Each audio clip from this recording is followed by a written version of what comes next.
students, welcome again. I am Mr. Mohammad Shahbaz Alam, Assistant Professor from ABES Engineering College, Ghaziabad. In the previous lecture, lecture number 19 and 20, lecture number 20, I have discussed the working of JFET, especially N channel JFET, junction field effect transistor, that is unipolar device and voltage control device. Now, in this lecture, lecture number 21, unit number 3, I am going to discuss the P channel JFET, application of JFET as a VVR and constant current source. I will discuss, and also I will discuss in this lecture the JFET parameters, that is transconductance, drain resistance and amplification factor, or you can say voltage gain. Like N channel JFET, the construction of P channel JFET is there, just we have to interchange the P type and N type semiconductor here. Now, since channel is made up of P type, that is why it is called P channel JFET. This is the basically P channel, and this is drain and this is source. This is the symbol of P channel JFET. You can say that the direction of arrow is outward. This means, since this is the channel and channel is made up of P type and gate is made up of N type, and we know that conventionally the direction of arrow is always from P type to N type, in case of diode also, and in case of BJT also, and in case of FETs and MOSFET, always the direction of arrow is taken from P type to N type. So, this is the conventional method to indicate the direction of arrow. Since arrow is outward, it indicates that the channel is made up of N type, P type, and gate is made up of N type. So, we can easily identify that what type of JFET is this. Okay guys, तो just आप symbol देख के ही आप पहचान सकते हो कि कौन से डायोड हैं, इसमें कोई दिक्कत की बात नहीं है। पी चैनल है या एन चैनल है। एन चैनल के लिए एरो अंदर की तरफ होगा, चैनल की तरफ, और पी चैनल के लिए जो है एरो बाहर की तरफ होगा, outward. Okay guys, now working of P channel JFET, like working of N channel JFET, already we have discussed, that is there were 3 cases when VGS is 0, when VGS is negative, and when VGS is pinch off voltage. This means there are also 3 cases. When VGS is 0, what will happen? If VGS is 0, this means VGS is 0, this means gate and source is short circuited. Then what will happen? If we will change the VDD, if we will change the VDD, then what will happen here? Basically, since this is the P channel, so this voltage will be the negative and this voltage will be the positive. And if we will change the voltage, supply voltage, then the conduction of holes will increase. This means the positive plate of the battery will supply the holes to the P channel, and the holes will be collected by the negative plate of the supply battery VDD. This means the circulation of hole will be in this direction. Okay guys, the circulation of holes will be in this direction, clockwise direction. If we are increasing this battery, then the conduction of holes will also increase and a current will also increase, and that current is called drain current or source current, since source current and drain current are equal. And a non-uniform depletion layer will form here, and you can say the non-uniform channel will be established. Why non-uniform channel will establish? As already I have discussed in case of N channel JFET, that suppose if supply voltage is 10 volt, then what will happen guys? here it is 0 and it is minus 10 volt, it is minus 10 volt. Suppose at the just mid this is minus 5 volt, okay guys, this is minus 8 volt and this is minus 10 volt and this is suppose minus 3 volt. Then what will happen here? The n type semiconductor is at 0 voltage and the p type semiconductor at mid is minus 5 volt. This means at the mid region the reverse voltage between the gate and channel is 5 volt. This means and the reverse voltage towards the drain increases and the reverse voltage towards the source decreases. This means the penetration of reverse bias will increase towards the drain. This means the width of the depletion layer will increase towards the drain and decreases towards the source, so that the non-uniform depletion layer will exist, and due to non-uniform depletion layer the channel width will also be non-uniform. Okay guys, as I already discussed that at VGS is equal to 0, when we will increase the supply voltage, the drain current will also increase and it increases to a saturated level, or you can say constant level. That current is called IDSS, that is drain to source current at saturation condition. This is the largest possible current in case of JFET. Okay guys. Now case 2, when gate voltage is, this is n type gate and this is n type gate and this is p substrate. Okay guys, and here I will take the gate voltage is positive, then what will happen, and this is the supply voltage, this is the supply voltage. You can take here resistance also, no problem, and supply voltage basically this is minus and this is plus. Then what will happen here? If we will increase the positive gate voltage, here positive gate voltage, what will happen? Earlier it was at the 5 volt, now suppose this is plus 1 volt. Then what does mean this? Now the channel and the gate become reverse bias by a voltage of 6 volt. पहले 5 volt से reverse bias था, अब 6 volt से reverse हो गया। यानी जैसे जैसे हम gate voltage positive gate voltage बढ़ाते जाएंगे, यहाँ पे रिवर्स वोल्टेज बढ़ता जाएगा और रिवर्स वोल्टेज बढ़ने की वजह से क्या होगा बालक, यहाँ पे जो चैनल का जो विड्थ है वो घटता जाएगा और चैनल की विड्थ घटने की वजह से चैनल का रेजिस्टिविटी बढ़ जाएगा, रेजिस्टेंस बढ़ जाएगा और कंडक्टिविटी घट जाएगा और जिसकी वजह से क्या होगा, करेंट घट जाएगा। यानी अब करेंट IDSS से घटना धीरे धीरे शुरू कर देगा। जैसे जैसे आप यहाँ पे सप्लाई वोल्टेज यानी कि गेट वोल्टेज आप बढ़ाते हो, अगर सपोज सप्लाई वोल्टेज आपने कांस्टेंट रखा है, सप्लाई वोल्टेज VDD आपने क्या रखा है, कांस्टेंट, लेकिन अब हम गेट को वेरी कर रहे हैं, पॉजिटिव गेट वोल्टेज को वेरी कर रहे हैं, तो पॉजिटिव गेट वोल्टेज वेरी होने की वजह से रिवर्स वोल्टेज फर्दर बढ़ जाएगा और डिप्लीशन लेयर का विड्थ बढ़ जाएगा और जो चैनल है चैनल का विड्थ घट जाएगा, जिससे चैनल की रेजिस्टिविटी यानी कंडक्टिविटी घट जाएगी, रेजिस्टिविटी बढ़ जाएगा और कंडक्टिविटी घट जाएगा और ड्रेन करंट धीरे धीरे घटना शुरू कर देगा। As we are increasing the gate voltage, this means अगर हमने गेट वोल्टेज इंक्रीज किया तो कारण क्या होगा, यहाँ डिप्लीशन लेयर जो होगा, डिप्लीशन लेयर वो आपका जो है बढ़ जाएगा और डिप्लीशन लेयर बढ़ने की वजह से क्या होगा बालक, conductivity of the channel, conductivity of channel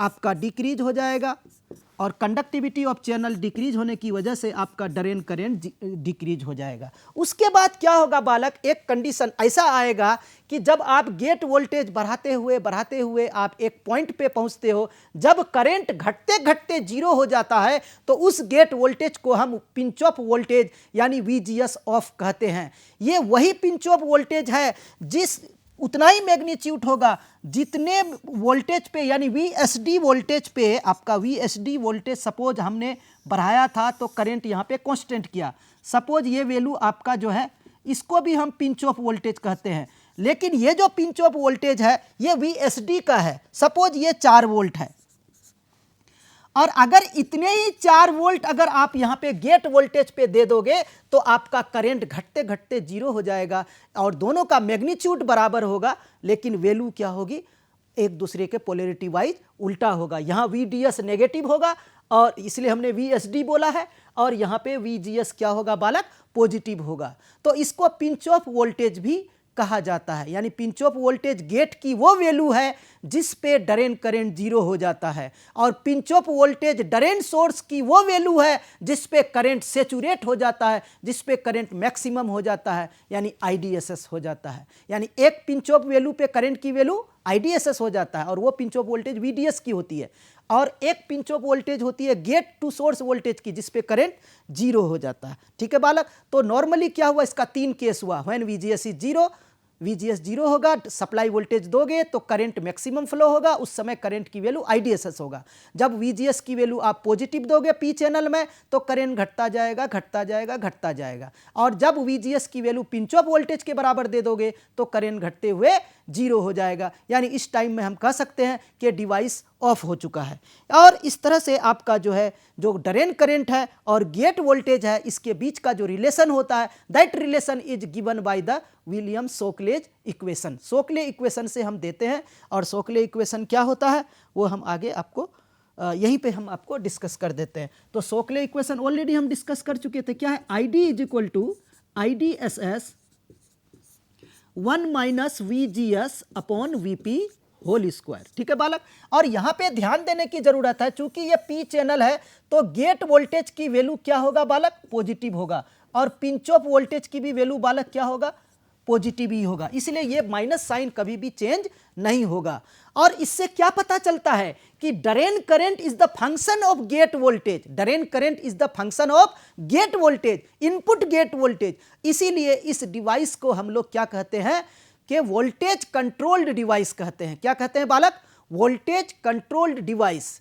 जबकि on the other hand BJT was the current control device, because in case of BJT the collector current, that is output current, was the function of input current. That is why the BJT is known as current control device. On the other hand, FETs are the voltage control device. Okay guys, so now I have already explained the working, this working I have already working. Now I am going to draw the VI characteristics of P channel JFET. All of us know that whenever we need to draw the VI characteristics, so first of all we need to some observation table, we need to some data, हमें data चाहिए, then only we are able to draw the characteristics. Now in case of FET there are two types of characteristics. One characteristics is the transfer characteristics and another one is the drain characteristics. अब आप लोग गलती से भी यहाँ पे input और output characteristics नहीं कह सकते हैं, इसलिए नहीं कह सकते हैं क्योंकि ये इनपुट कैरेक्टरिस्टिक्स और आउटपुट कैरेक्टरिस्टिक्स BJT में होता है, बाइपोलर जंक्शन ट्रांजिस्टर में होता है, क्योंकि वहाँ पे इनपुट करंट एग्जिस्ट करता है।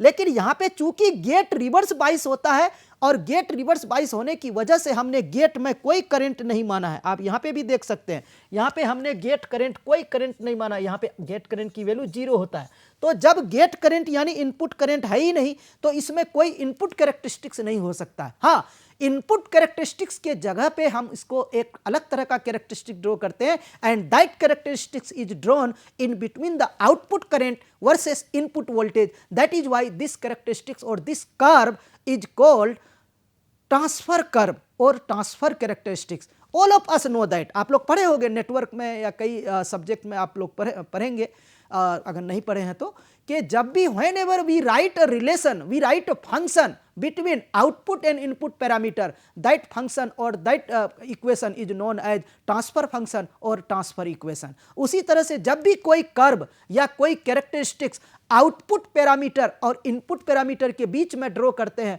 तो उसे ट्रांसफर कर्व या ट्रांसफर कैरेक्टरिस्टिक्स कहते हैं। जस्ट एक वर्ड ट्रांसफर यूज कर लेते हैं। क्यों ट्रांसफर? क्योंकि we are transferring the port, input port to output port, यानी आउटपुट पोर्ट और इनपुट पोर्ट के बीच का रिलेशन ड्रॉ कर रहे हैं, इसीलिए इसको कहते हैं ट्रांसफर कैरेक्टरिस्टिक्स। तो दो तरह का कैरेक्टरिस्टिक्स होगा, एक होगा ट्रांसफर कैरेक्टरिस्टिक्स और एक होगा ड्रेन कैरेक्टरिस्टिक्स। और ड्रेन कैरेक्टरिस्टिक ड्रॉ होगा ड्रेन करंट और ड्रेन टू सोर्स वोल्टेज के बीच में, और ट्रांसफर कैरेक्टरिस्टिक ड्रॉ होगा ड्रेन करंट और इनपुट गेट वोल्टेज के बीच में। तो इसके लिए हमने क्या किया, एक एक्सपेरिमेंटल सर्किट बनाया जिसमें हम 3 मीटर्स लगाए हैं। 1 मीटर लगाए हैं इनपुट गेट वोल्टेज को मेजर करने के लिए, यानी ये गेट और ग्राउंड यानी सोर्स के बीच का वोल्टेज मेजर करेगा। इस वोल्टेज को आप VGS कह सकते हैं।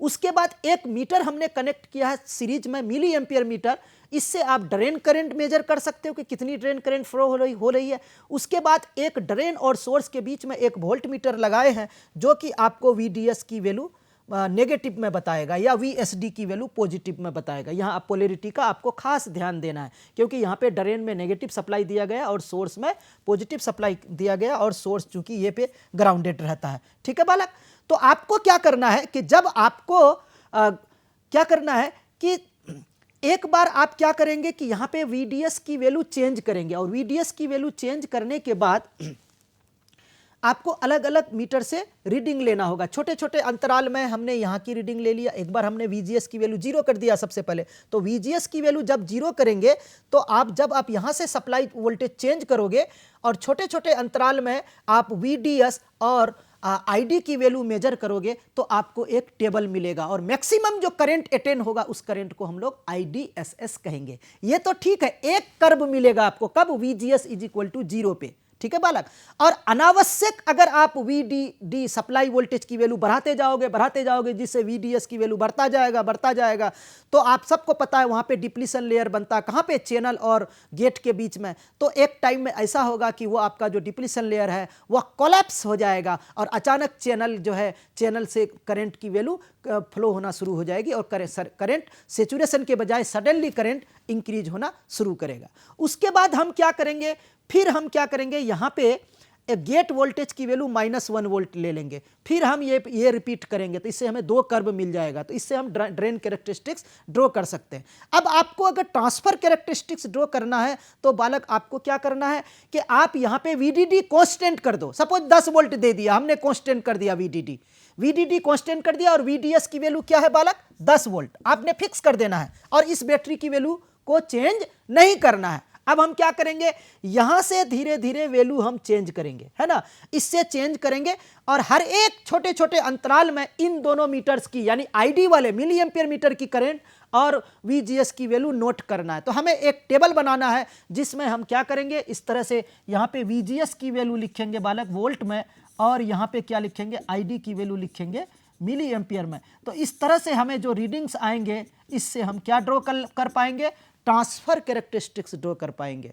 तो उसके बाद हम चलते हैं ट्रांसफर कैरेक्टरिस्टिक्स की तरफ। ठीक है बालक, सबसे पहले आप देखिए ड्रेन कैरेक्टरिस्टिक्स, है ना, फिर हम ट्रांसफर कैरेक्टरिस्टिक्स की तरफ चलेंगे। तो ड्रेन कैरेक्टरिस्टिक्स में आप देख सकते हैं कि हमने यहाँ पे जो VDS लिया है ये बेसिकली माइनस ऑफ VDS का मोड है। क्या है बालक, माइनस ऑफ VDS का मोड है, क्योंकि आप यहाँ पे देख सकते हैं कि यहाँ पे जो ड्रेन पे वोल्टेज गया है वो नेगेटिव गया है ना।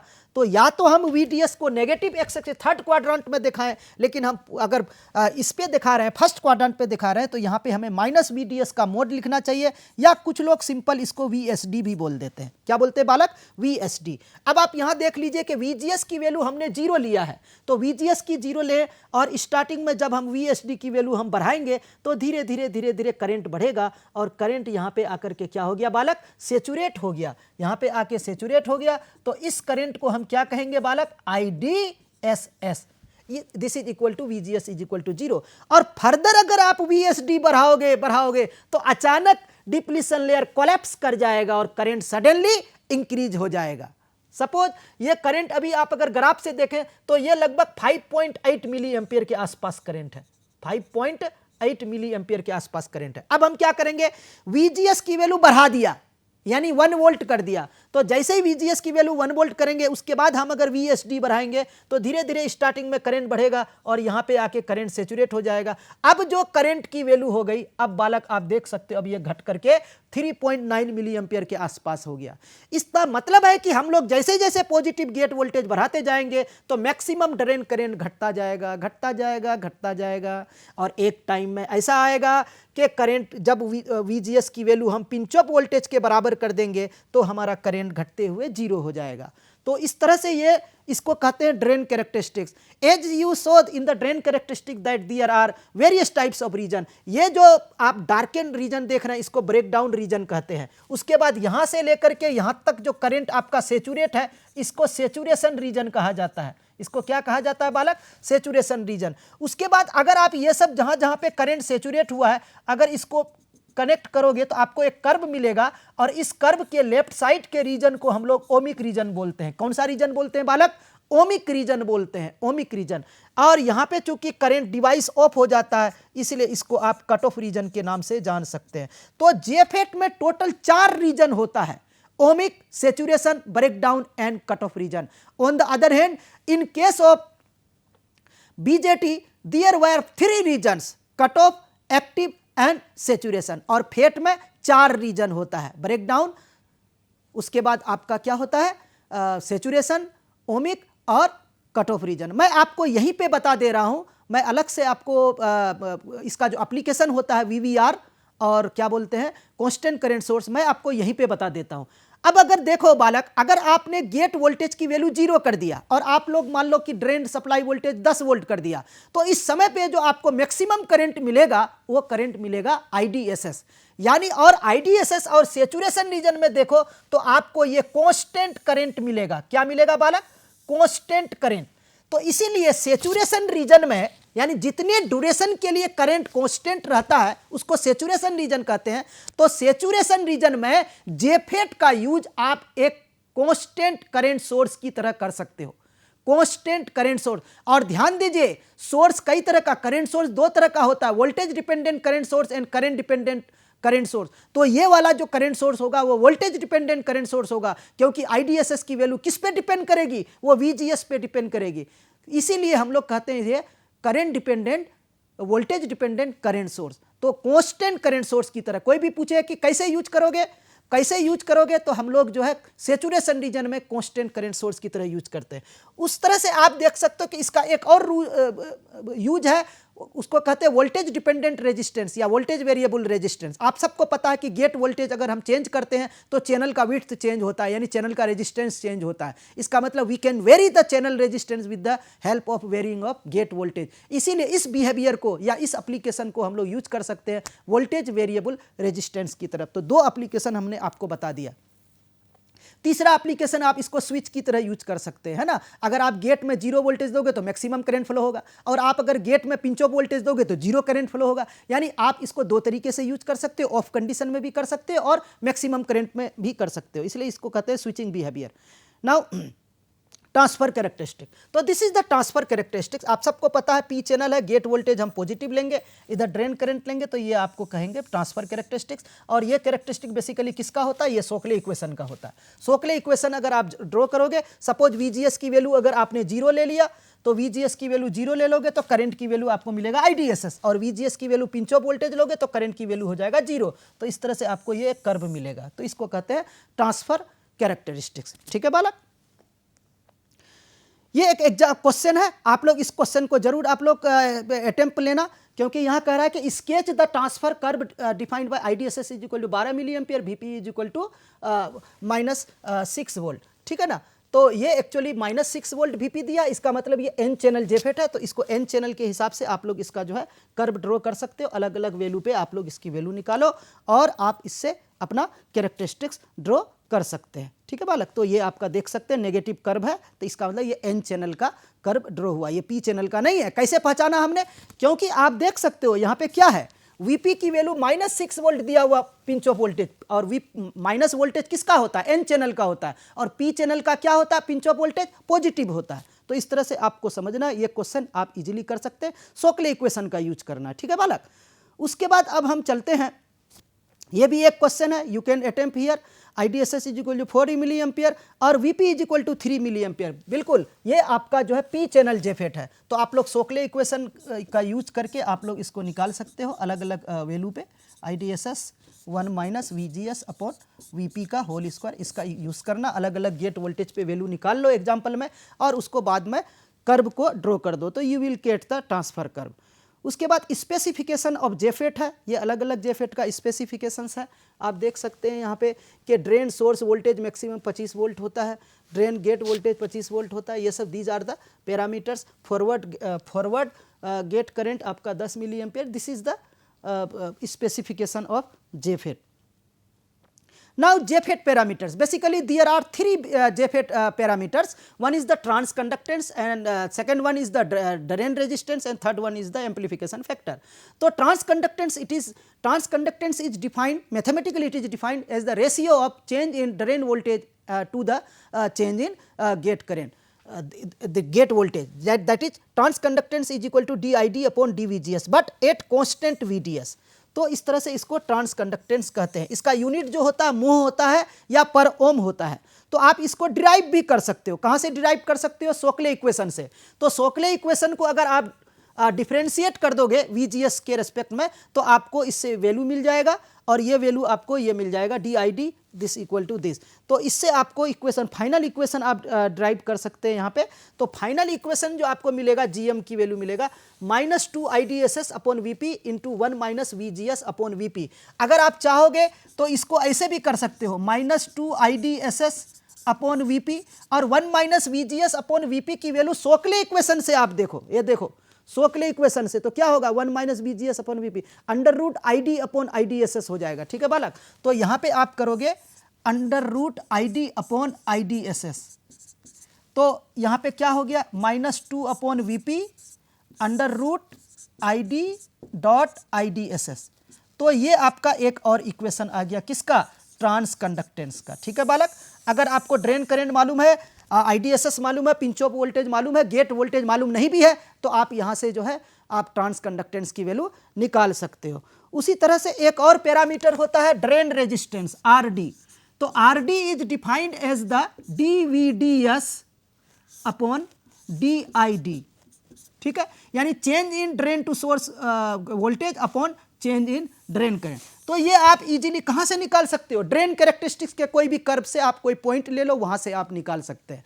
उसी तरह से तीसरा वैल्यू होता है mu is equal to delta VDS upon delta VGS। आप चाहो तो डेल्टा ID से ऊपर नीचे मल्टीप्लाई कर दो, डेल्टा अपॉन डेल्टा ID, और यहाँ पे डेल्टा ID कर दो और नीचे डेल्टा VGS कर दो।